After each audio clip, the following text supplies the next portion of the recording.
Do this for Gilbert's cameras. Thank you. You know, every now and again, something wakes me up in the middle of the night and says, "No, you got to get up. Nope, nope, you're not going back to bed. You're getting up.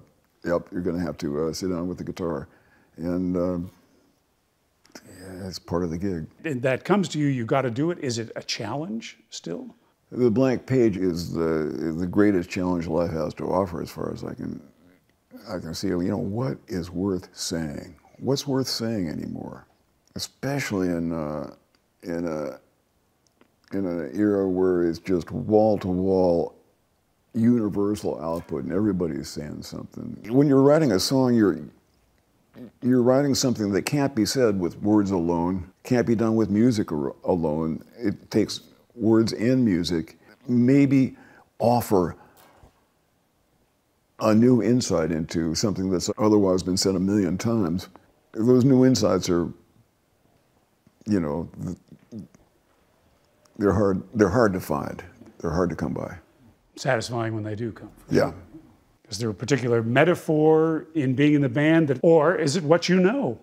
Is that why you're right about being in a band? Because that's what you know, what you've known since you were a teenager. Well, yeah, it's if I'm going to speak from experience, I'm going to probably have to couch it in terms of the fact that all I've ever known is this existence.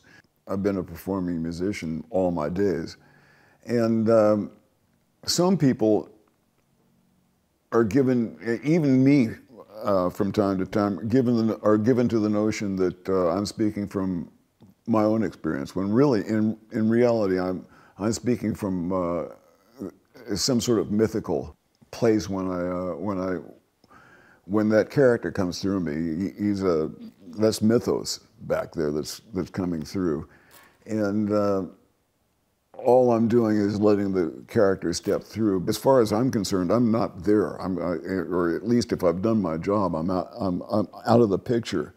But every now and again, I sort of creep back into view. I look at my hands or something, and I come back into view, and so I have to make some attempt to understand this character, and my only frame of reference is traveling and playing music.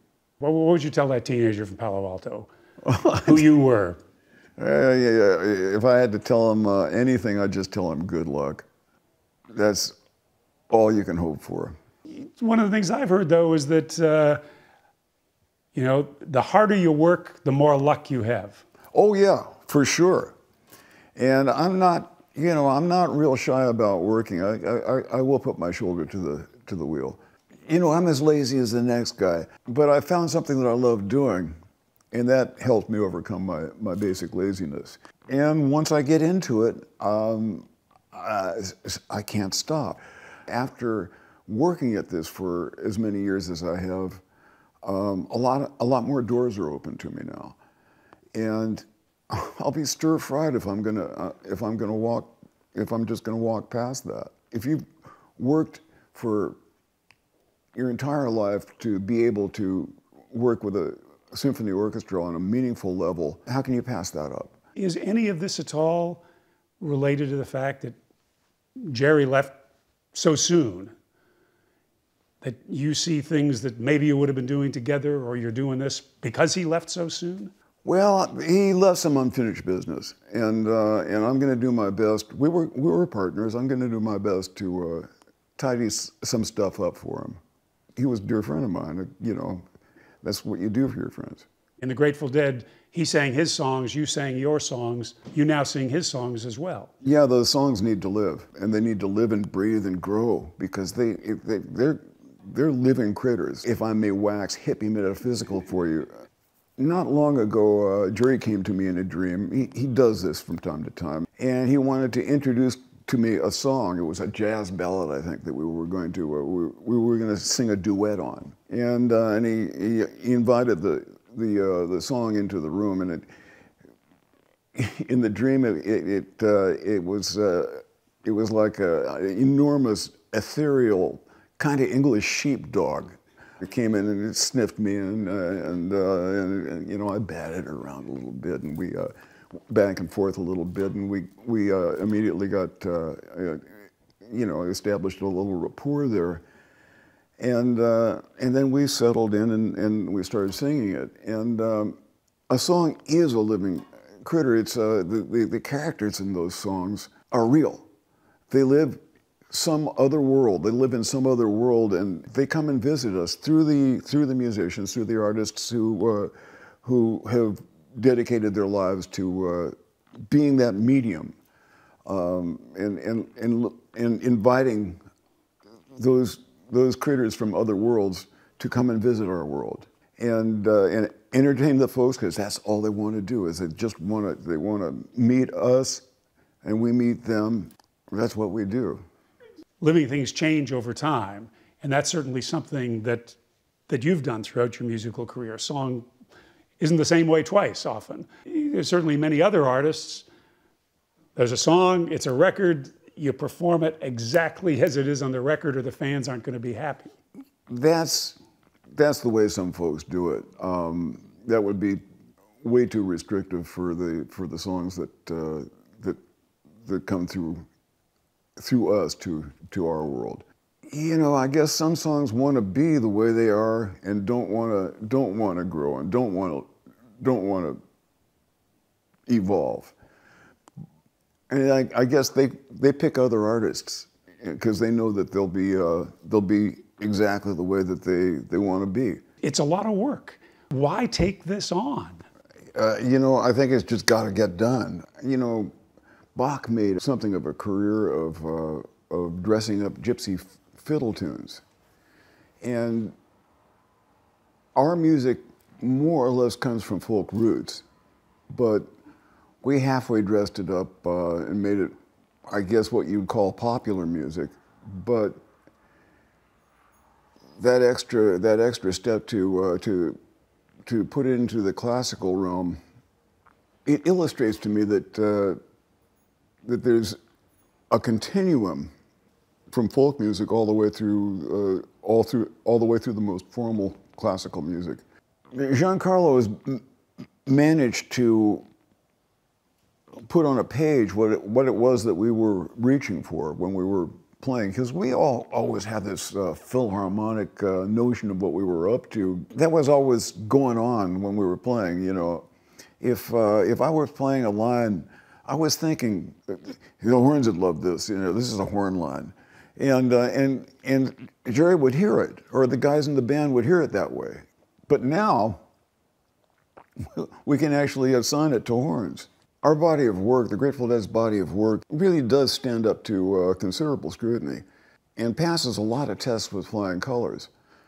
I'm not saying it's perfect, nothing is, but I had no doubt that he would find that he would find some depth when he started looking. But he sure as hell did start looking, and he dove in deep, and he understands about as well as anyone who wasn't actually on stage playing it what it is that we were up to, and what it was that we were reaching for. He was able to really supply what it is that we were reaching for, because we couldn't get there with a six-piece band. You need that big machine, the symphony orchestra, to really ring the bells that we were looking to ring.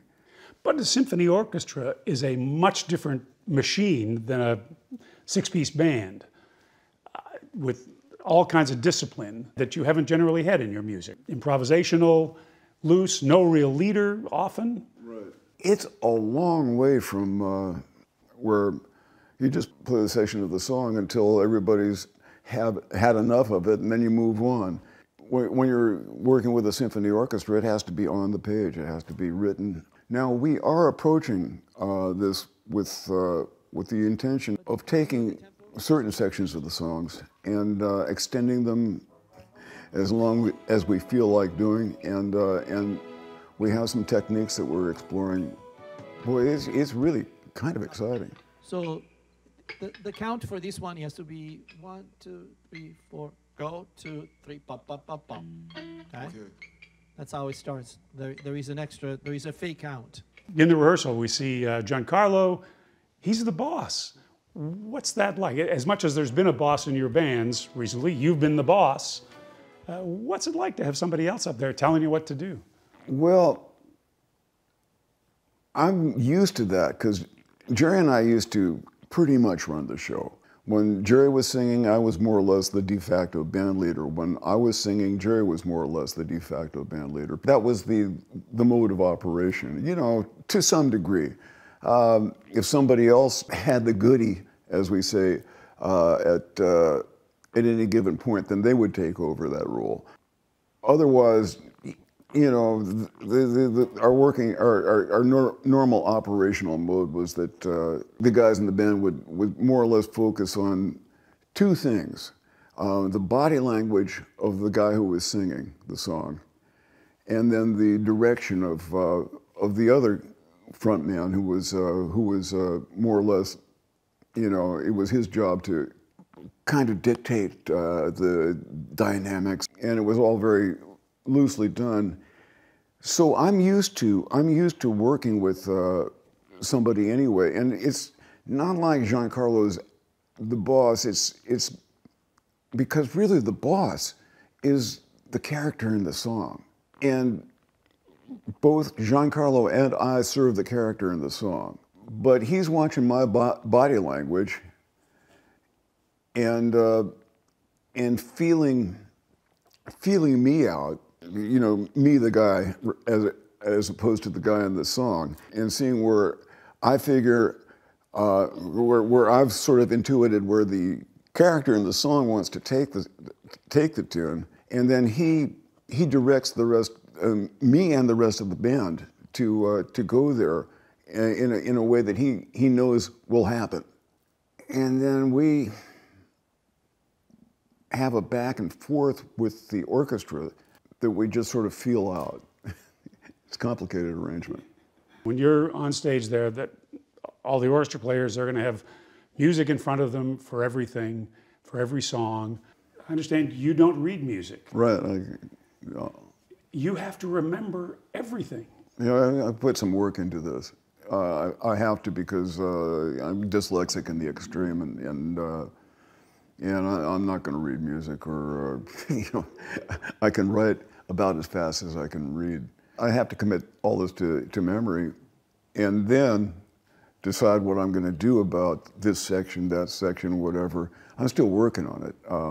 We've got a couple of weeks before the downbeat on the first show, so I'm getting there. Forgive me, but I can say this as a guy, as a fellow man in his 70s. Your memory may be fine, but it takes a little bit more time to recall sometimes. So I have to get it in my bones. I'm not relying on my memory for any of this. I need to sit with it until I've absorbed it. It's not a matter of memory so much as a matter of feeling it. Plenty of people in their mid-70s would say, okay, I'm hanging it up. I've got a lovely place to live and places to hike, and I'm going to retire. I don't know what I'd do with myself if I didn't have this. I have no idea what I'd do with myself, but I do know that I'd be kind of lost if I didn't have the music to chase. I heard touring, people love the job but hate the touring. I'm no different there. You know, touring is a chore, but I really like making the effort to get to where people live, because I think it means more to them that when you come to their town and present and bring the music, bring the songs to their town, and also in terms of carbon footprint, it's a whole lot less detrimental to the planet for us to travel to people's homes rather than have them come to see us. Last year, the Dead and Company tour was the 5th highest grossing tour in the world. We do well enough, yeah. You've been doing this for 60 years. I mean, does that amaze you? I mean, it's very satisfying, clearly. Was it something that you ever expected early on? I had no expectations, none. We never did. We just play the ball as it lies, as they say. Follow the muse and do her bidding. And this is where it's taken us. I'm delighted that people like the music that we have to offer, because it rings my lofty bells. And you know, I love the music that I make, and I'm happy to offer it to people, and the fact that it's doing well is gratifying. Yeah. But after all these years, you still have stage fright? You know, it doesn't. It's like an appendage. You have it or you don't. If you have it, you always have it. Does it disappear as soon as the music starts? You know, I managed to stuff it back a little bit after the first couple of tunes. Yeah. What I have to do is just catch that first wave, with when the music takes me away and gets me past all that. You get a lot of energy from the audience? That's pretty much the name of the game. It's a give and take kind of situation. The music actually happens somewhere at the azimuth, if you will, between the stage and the audience. Right up there is where the music's happening. And we're all part of it. Their appreciation, however they express that, and our finesse or whatever it is that we put into the music, all that becomes wrapped into the event. But the music itself, the songs, they live up there, somewhere between the audience and us. Is it one of your hopes from all this that the songs, your music, is going to live long after you're not here? My major consideration these days for what I do, the decisions I make, how I approach this or that, is not what ripples it's going to make right now. My major consideration is what are people going to say about that, or about what I'm thinking or doing in 300 years? Because it occurs to me that if we do all this stuff right, that they will still be talking about it in 300 years. That's just something I think that I'll be able to offer, and all the folks who've been working with me will be able to offer to future generations.